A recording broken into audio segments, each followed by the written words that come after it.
Welcome to Goldfish on Games, and did you know this month, April 2019, marks the 35th anniversary of Alan Sugar entering the home computer market with the Amstrad 464, and so what better time than now to dedicate a whole month to his machines. And where can we start? Well, where it all began. This slab of a machine is the Colour Personal Computer 464. It followed the fashion of the time, which was to have the computer and keyboard integrated into a single unit. But what was quite unique was the fact that the tape drive was also integrated into the case. This was one of the cornerstones of the Amstrad approach to selling to the public, that they should be able to make a single purchase and get everything they need. This even included a monitor, and they would either sell you a green or a colour screen depending on your budget. This allowed them to simplify the setup of the computer by taking the power from the monitor itself. So you just plugged the monitor into your mains and then into the computer and you were done. Thankfully these days there are third-party power packs and RGB SCART cables for those of us who got a machine second-hand that didn't come with the monitor. On booting we get the CPC's custom OS Amstrad, which gives fast and efficient access to the cassette deck graphics and sound hardware. This was accessed via the 80s most popular language, BASIC. In this instance, it's Locomotive Basic, which was written unsurprisingly by Locomotive Software, but it was only ever used on the CPC line of machines. As this was a dedicated version of BASIC with the CPC in mind and written in tandem with the OS, it included many commands to access the hardware features like graphics and sound. One of the key design goals of the machine is that developers wouldn't have to remember magic numbers when they poked and peeked to get the machine to really do any work.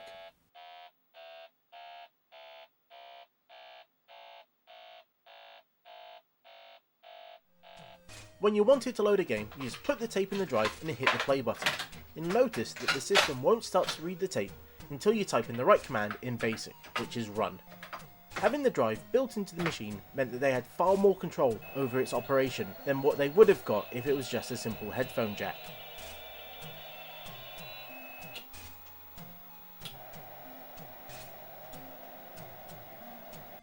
Now let's take a look at what's inside. After much internal debate and talking to the developers at Locomotive, they decided to go with the highly popular Z80 CPU, but it was running at quite a speedy 4 MHz, which actually puts it near the high end of the CPU speeds of the time, being a whole megahertz faster than the ZX Spectrum. This was paired with a full 64 KB of RAM, hence its name, the 464. There were later machines like the 4128 and the 612H which had 128 KB of RAM. Graphics were handled by a custom chip that supported a system palette of 27 colours, and had 3 main graphics modes. Mode 0 was a wide pixel mode like the Commodore 64, and ran at 160 by 200 pixels, and could use 16 colours on screen without colour clash. Mode 1, which was a square pixel mode and worked at 320 by 200, and would only allow 4 colours to be used. And then there was Mode 2, which was a high resolution 640 by 200 mode, but would only have 2 colours on screen. Even though it was a relatively fast machine, drawing to the screen required some CPU time, so it was actually quite easy to slow the machine down if programmed badly, which unfortunately seemed to be if you coded it like it was a ZX Spectrum, which can be seen in some of the quick and dirty ports which ended up running slower even with the faster hardware. For sound, the machine packed the AY38910 PSG, which was a 3-voice off-the-shelf sound chip which was used in a number of consoles and home computers of the time. And while it might not seem as good as the SID chip, it was a big step above having nothing at all. We can also spot on the board the ROM chip that contained Amstrad and BASIC. Round the back of the machine we can find a few connectors.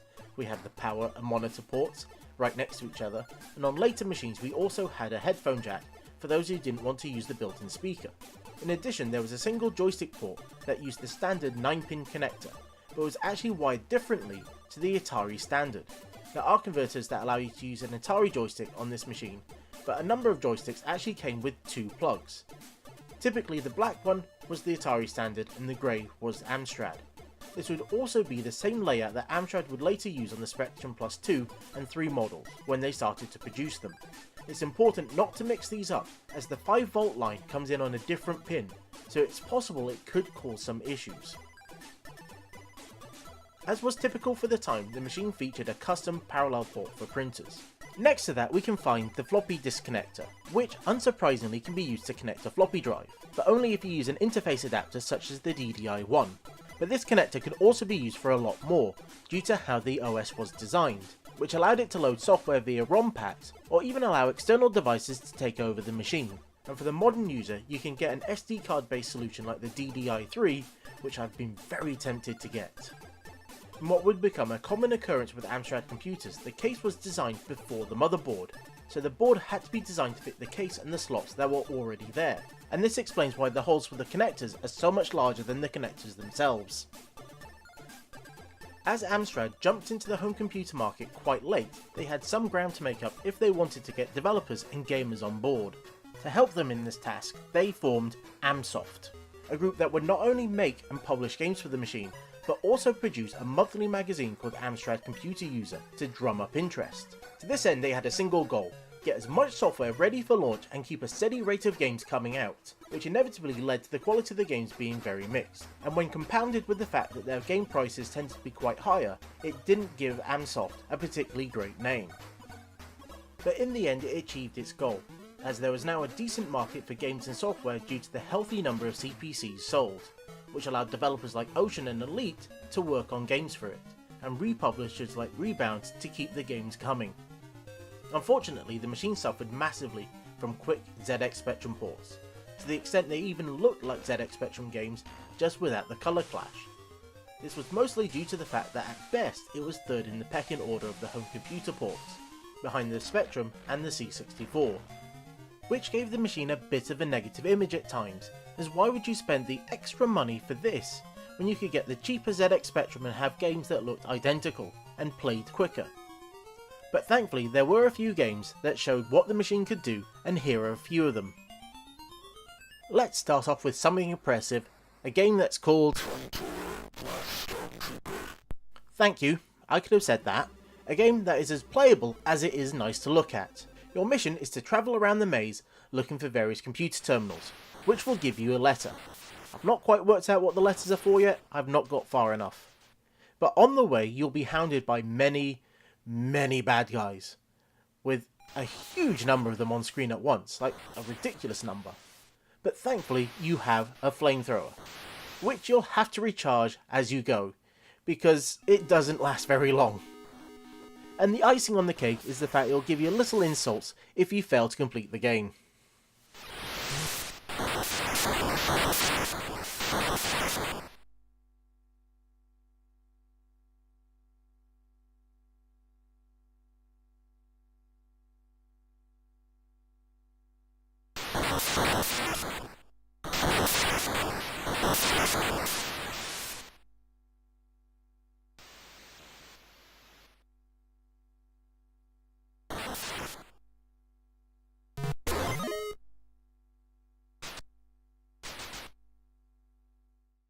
Next up we have an interesting title called Exor.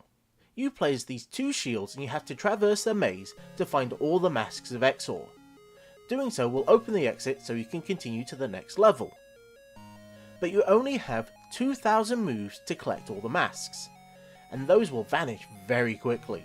The game starts off reasonably easy, where you'll only be blocked by these force fields. One that will only block you on the vertical, and the other that will block you on the horizontal. But as you continue, you'll find more and more interesting items that's going to get in your way, or help you, such as chickens that will fly left or right, or fish that will fall down. These can be used to trigger stuff like bombs that will blow up parts of the wall that will allow you to continue through the level. It's a weird but very fun game, with a nice moody soundtrack to help you along.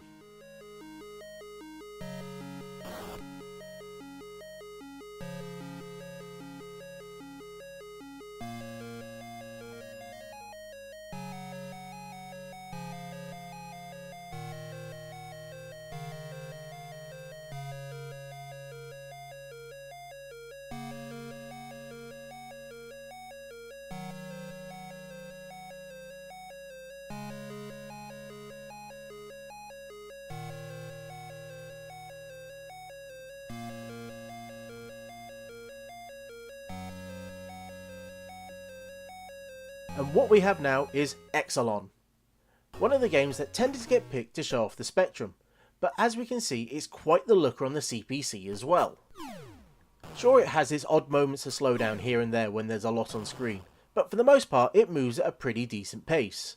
But overall, it's enjoyable enough to play.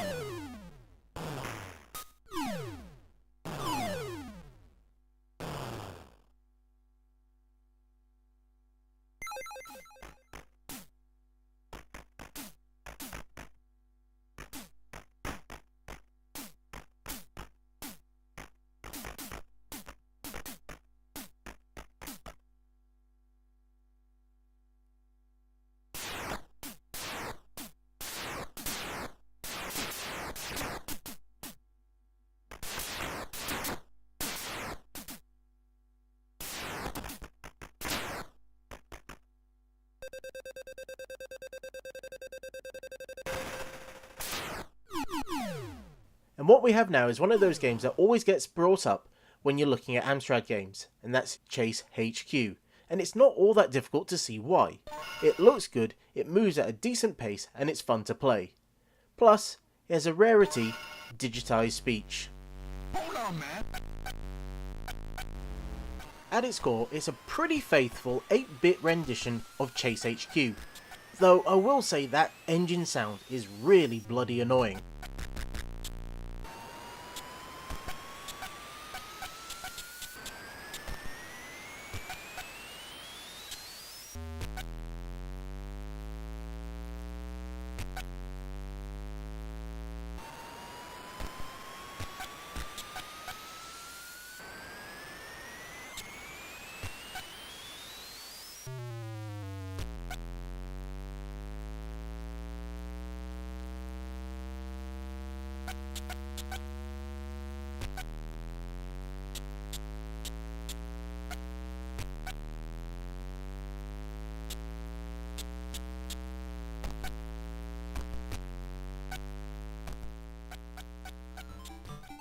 And finally we have Bumpy's Arcade Fantasy. And while it might look simple, it's a lot of fun to play. The goal is pretty straightforward. Collect everything you see on screen and then make it to the exit. But you have to time your jumps just right and learn the tricks of the various pads.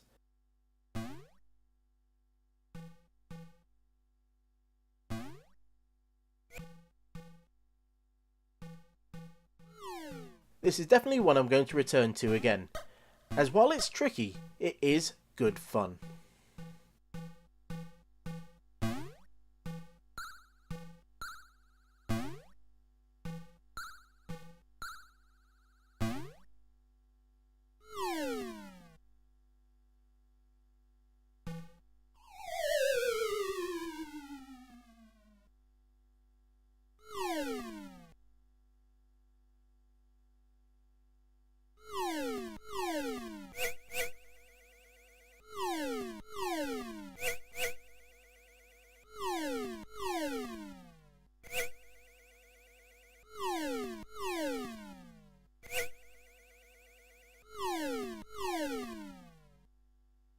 While the CPC was never destined for the top spot, it did manage to stick around where so many other machines had failed, and even if Amstrad themselves ignored the machine with the runaway success of the CPW and their PC line, they did at least manage to upgrade the machine with 128KB of RAM and a floppy disk drive.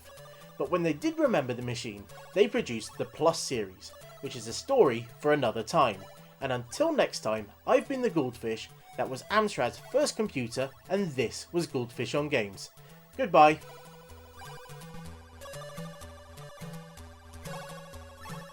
Thank you for watching my video. If you enjoyed it, please consider giving it a thumbs up.